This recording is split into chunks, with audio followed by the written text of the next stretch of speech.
Hello and welcome back to Flute Tip of the Week. About a month, maybe 2 months ago, I got a new head joint, and I told you guys when I got it that I will be having another surprise arriving soon. Well, it has arrived. If you remember correctly, my shoulder is messed up. It has not been a fun time for this area of my body. And what I've got now is going to really help me to be able to play without pain. And even though I will be getting a shot in my shoulder soon that will make me pain-free for about 6 months while I do really intense physical therapy, this will be something that I'm going to add into my regular practice so that the problem won't arise again. And so guys, I introduce you to my vertical head joint.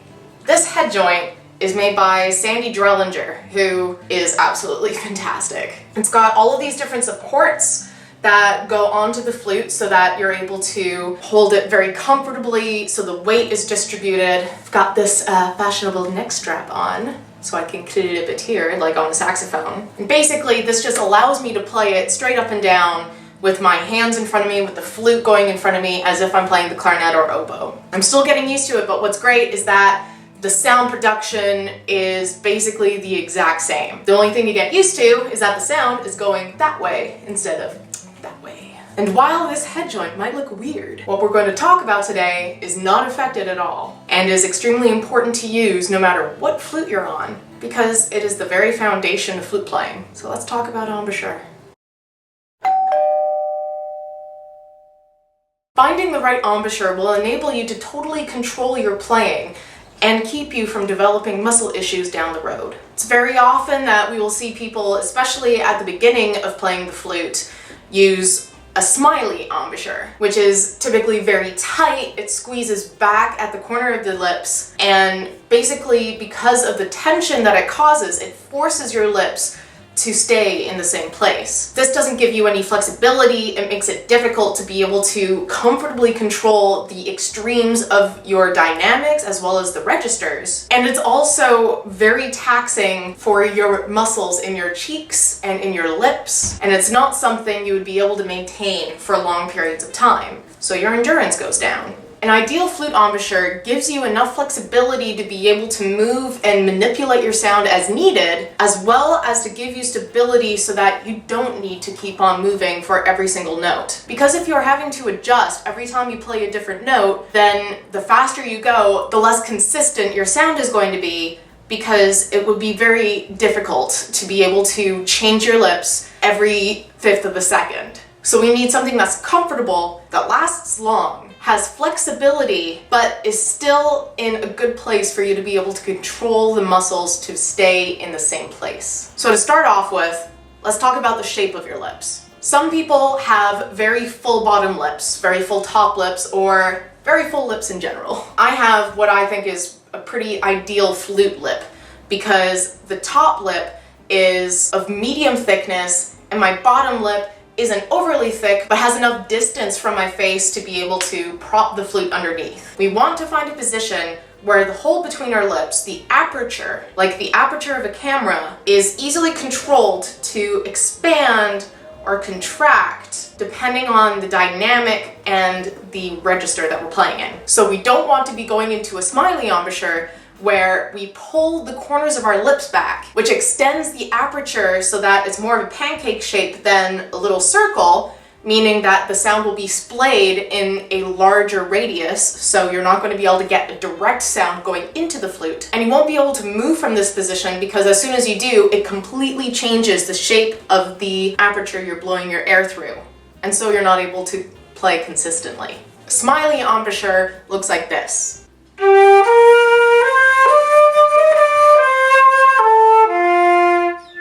As you could see, it was difficult to be able to get a warmer tone. It made my entire face a lot more tense because I had to change everything just to be able to accommodate the tight lip. And upon releasing the sound, I ended up getting a lot of whistle tones because I wasn't able to properly taper off the air. So if we want to go step by step away from this Smiley embouchure, first try just putting your lip on top of the flute and feeling what it's like when you completely relax. So your lips will almost be curling down at the very end. There will be no tension, just see what your resting face is. RBF, right? Then what you want to do is try more to bring the corners of your lip forward than back. So more like this, which almost brings your bottom lip a little bit more forward, but this you're able to control more with your bottom jaw. And we'll talk about that in a second. So first, try seeing if you're able to make a sound with your lips completely relaxed without doing any manipulating. So it's an airy sound, but you are able to make a tone. Now try putting a little bit of pressure into the corners of your lips and almost bringing them forward. So you want your lips, instead of being pulled down, maybe have it more of a straight line. And try not to curve up too much.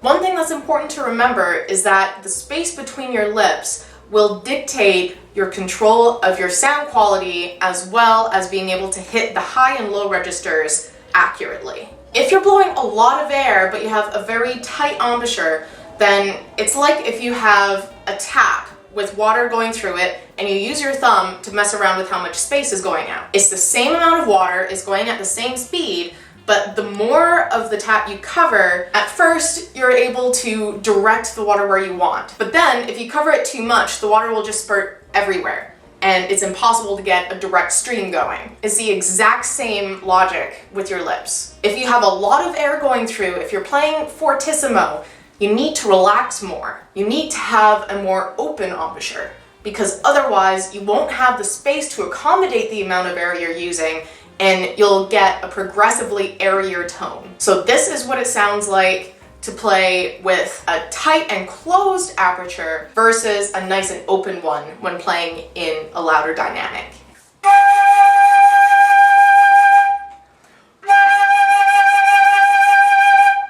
Both of those were the exact same amount of air, but not only was the more open version a lot louder, but the air was a lot clearer and I was able to play the note without it cracking. Next, let's talk about the relationship of the embouchure to the register you're playing in. When you're playing in the middle to low register, you should be at roughly your relaxed state with the slight pressure in the corners of your lips. It can be a really bad habit to instinctively aim your air a lot lower when you're starting to go into the low register. But really, it's better if you're able to maintain the same placement of your lips when you're going from the middle to the low. So if I am going to try what even I used to do to play in the low register, it would sound like this. So this is going to be stretching my lips a little bit wider and trying to aim the air more down.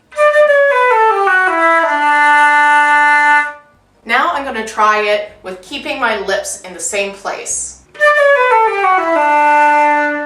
With the more open version, I was able to keep a consistent color in my sound without it automatically changing simply from playing in the lower register, as well as have a bit more stability and not worrying about it cracking into the higher register. Now with the top register, it is our natural inclination to clamp down and try to have a tighter and less open kind of door to the sound, because we don't want it to come out as shrill and sharp. So typically we close more and aim our air down to try to get the pitch where we want it, as well as resist being a shrill sound that might hurt other people. This actually causes it to be a bit worse, because as I was saying before, the less space you have between your lips for the air to escape from, the less control you're going to get once you reach a certain point. It's kind of like a point of no return, but for the space between your lips. Also, when you relax your lips, you actually get a slightly lower pitch because the sound is more relaxed, your muscles are more relaxed, and so the air is naturally going to go a little bit lower in terms of the direction into the flute. And that sounds like this.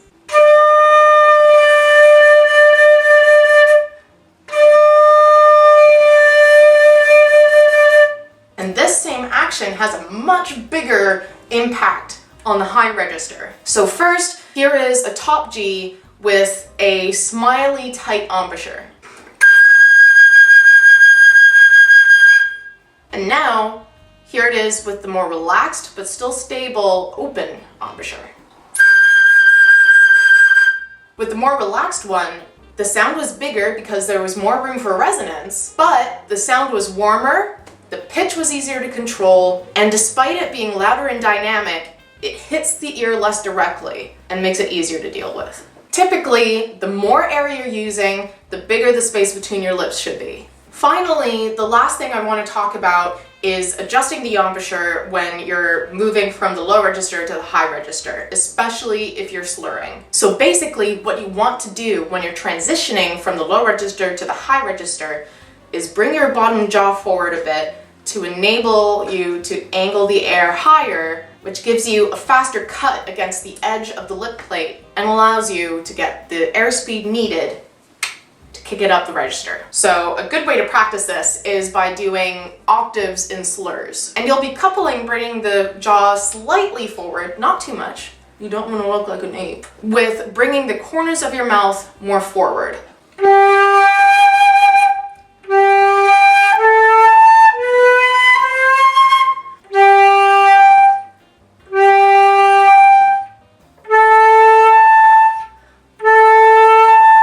And this motion of bringing the lips forward and back is the kind of flexibility that you just don't get with a Smiley embouchure. So again, that tip was finding the right embouchure will enable you to totally control your playing and keep you from developing muscle issues down the road. I hope you find this week's tip helpful. If you have any questions, let me know, because this kind of looks like a question mark. I'll see you all next week. Flute happy, embouchure happy, and control happy.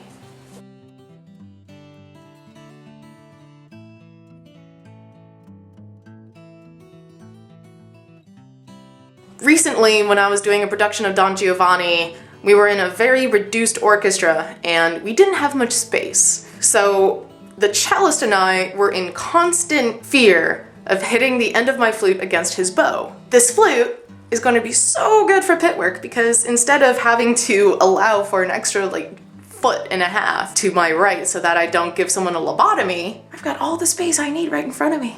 I get to finally feel the joy of clarinet and oboe.